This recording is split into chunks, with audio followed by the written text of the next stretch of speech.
you found is not my boy. Guess I'm removing a sin straight out of the gate. Joyce's reaction to her experience with the Christmas lights, the Demogorgon coming through the wall, and then moments later hearing about Will's body being found is the perfect balance of frantic, terrified, and hopeful. Winona's pulling off a top-notch performance in this series. I'm here for it. He was talking with these. Talking. That feeling when, as a viewer, you know the wild rambling is true, but all the characters in the story rightfully think the wild rambling is just wild rambling because it sounds, well, wild. While this does a great job of putting you in the shoes of the sane character, it just doesn't feel good. The bright light over their heads is a reminder that the house does, in fact, have electricity. Joyce can't afford cigarettes, but she can afford the expensive light bulb with selective electric currents that scan the room and amplify dramatic tension. Or maybe the lack of lighting is a tactic to attempt to hide the chaos clutter in the house. No, I'm not blaming the people for the mess. It's the bulb's fault for giving them that if you don't see it, you don't have to deal with it vibe. F***ing Stranger Things bulb, man. Okay, last mention of the lighting situation. But it's pretty clear from the light streaming in from the bathroom window that when Joyce was outside, she should have been blinded by whatever bulb is attempting to mimic the f***ing sun. Blind. I thought we were friends, you know? We're friends to tell each other the truth. Kids are so dumb. They blame everyone else for their own inability to process and manage emotions and letdowns. Super glad we grow out of that phase as we age. What you did sucks. Lucas was right about you. Not only does Mike survive saying this to a person who can snap necks with their mind, but he also does not immediately apologize when he finds out that Eleven was telling the truth, even though he now knows that it was him being the asshole all along. You know, maybe I've been focused on the lack of first names for too long now. Maybe the names are actually a hidden secret message just waiting to be found. Oh, shit. What does it mean? You can stop by the video store on the way back, pick out whatever you want, even R-rated. Yes, because the thing a grieving kid needs to have is a good old jolt of R-rated adrenaline. I guess the show needed another reminder that we're in the 80s when parents didn't give a shit about scarring their little ones for life by inviting a boy and his dog into the subconscious. Lucas, do you copy? I'm surprised that he eventually does copy. The antennas on these old radios, fully extended, would be like 4 feet long. So while I'm not saying that Mike and Lucas wouldn't have any reception at these lengths, the show is still definitely overlooking the one situation where size does matter. I guess some two-way radios will allow the other person to cut in, which totally eliminates the need for over and out, which is clearly the coolest part of communicating in this way. Also, why are these two fully dressed and already back in bed? You mean about his funeral? Over. No, not his funeral. Screw his funeral. I'm surprised to screw his funeral works and getting Lucas to comply with his request. But I'm even more surprised Mike didn't say that he has some new evidence that Will is alive instead of keeping him in suspense. Using this muted color palette at a coroner's office. Just because the people are dead doesn't mean your sense of style has to be. He has a birthmark on his right arm. Can you show that to me, please? You know what the show never does? It never shows us the birthmark on the Will doll. If there's no birthmark on his arm, then everyone should be suspicious of this Doppel-Will. If there is a birthmark on Wibbleganger, well, my sinful question is simply, how? How did the assholes from State know about Will's birthmark? Was his body scanned by someone before he popped into the underbelly of PG horror? What the f*** is the Hawkins police badge's symbol anyway? It's like the department had to compromise with the person who wanted a dangerous-looking weapon and a nature lover obsessed with dandelions. Ma'am! Yelling angrily at a woman who was just asked to identify the body of her son. When you talk to the cops, just don't mention the beers. Thinking anyone cares about the beers in a town with an ever-increasing missing person problem has got to be the prototypical teenage boy equivalent of eating an apple. Because this scene doesn't move the plot forward as much as it paints Steve as an asshole. I know it sounds crazy. I sound crazy. Yeah. You think I don't know that? It is crazy. Word-for-word dialogue of me explaining why Michael Bay's remake of Ambulance is a modern-day masterpiece makes it into the show. I am not going to stop looking for him until I find him and bring him home. I am going to bring him home! No offense, Mom, but Choice is not my mom trying to find a way to bring me back from a dark dimension in this scene. Will is alive! I see we have the ever-annoying shout the absurd truth that no one believes until they believe you cliche at play here. There is no way we're gonna get the weirdo in there without anyone noticing.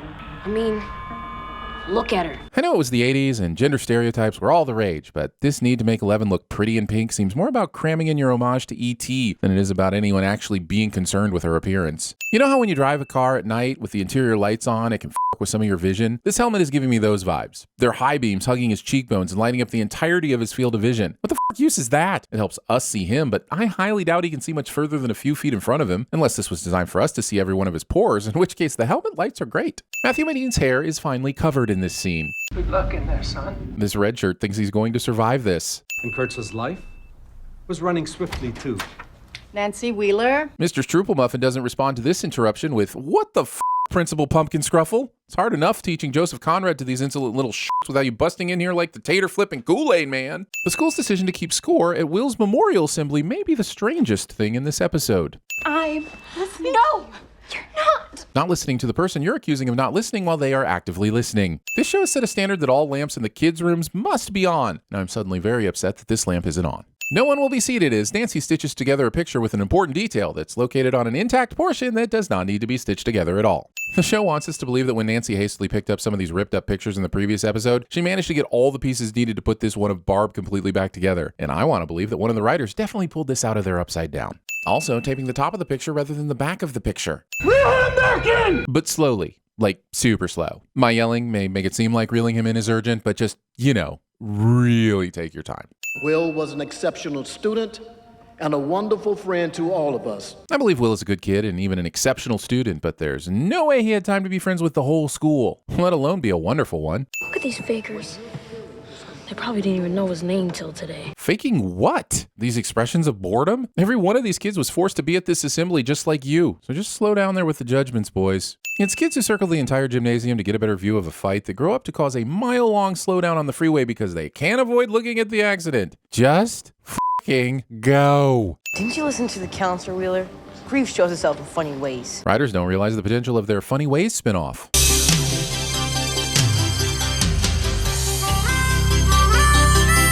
And 1 cent for me because Perfect Stranger Things was there the entire time. We all want to think that Troy pissed himself out of fear, but deep down we're all pretty sure 11 used some sort of telekinetic catheter to force pee from this poor kid's bladder. And while we all hate Troy, I don't believe we'd wish this on our greatest enemy. Hey, what's going on here? Principal Coleman says this 15 seconds after the laughing began.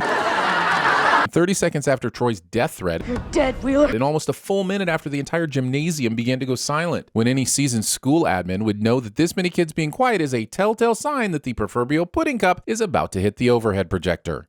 I don't know what your budget is, but over here we have copper and bronze. Selling things to grieving people. Your mom, she said you'd be here. Stalking. He didn't have a face. I need to address the elephant in this episode. He didn't have a face. But he had no face. This refusal to ask the important questions like, did it have eyes? And does it have human grace? Deprived us all of the painfully appropriate Billy Idol B-plot we all wanted. And me personally of the opportunity to say, les yeux sans visage cliché. Odontologia. Ah yes, July 15th, 2016. The day Google saw a spike of interest in tooth pain and doubled down on ads to dentistry nationwide. Suckers. Whoop, the hair is back. She's finding him. This is crazy. Calm down. She just closed her eyes. Sure, we as the viewers know she's locating Will right now, but Mike and Dustin do jump to conclusions way too often, and Lucas really doesn't get enough credit for his insistence on empirical evidence.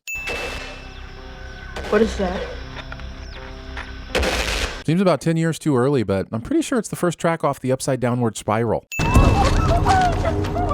When Joyce tears the wallpaper and sees Will on the other side, she doesn't immediately get the axe and try to break through the wall. I know it can't work for story reasons, but not even trying till it's obviously too late leaves open the possibility that it could have worked and makes this scene very frustrating to watch. I applaud him for being proactive and attempting to subdue the flames, but Dustin is shooting the front of the radio with the extinguisher when the back is obviously on fire. My vintage stereo receiver once suffered a similar fate as the Heath kit, and while I chose instead to flee with my life, I found my knowledge of the flame's location very helpful in my hasty retreat. Given the time period, there's most likely asbestos somewhere in that wall, and this type of demolition is a big no-no. Stephen King is staring right into the camera in this scene. Part of me loves Hopper. Part of me is angry that he doesn't drag the out-cold body of the state trooper into the room so his shenanigans aren't easily noticed. I'd be so good at covering up crimes. Wait, Hopper's about to find out that this is some kind of Jim Henson Muppet version of Will. And while the surprise isn't completely lost on me, I have to say that even a casual fan of CSI Miami would have been made suspicious by the lack of a Y incision. And I'm not saying that I know anything about actual autopsies, but if the shadowy group behind the cover-up was more detail-oriented, they could have fooled me for at least a couple more seconds. And by shadowy group, I of course mean Uriah and Voltaire Duffer.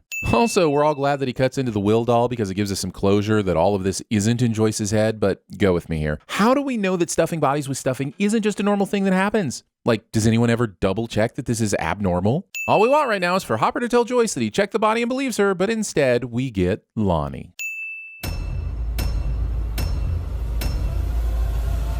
Faces are for no one. You are still someone. And to someone, the faces are as good as poison. No matter what, you got to strap. I don't work with O'Bannon. I say O'Bannon? I meant... Officer drop you! Well, it all seemed a bit over the top to me, considering... Considering what? Never like him. I never trusted him. For all I know, he had me set up and had my friend Angel Fernandez killed. Okay, just when you talk to the cops, just Tell them I hate them.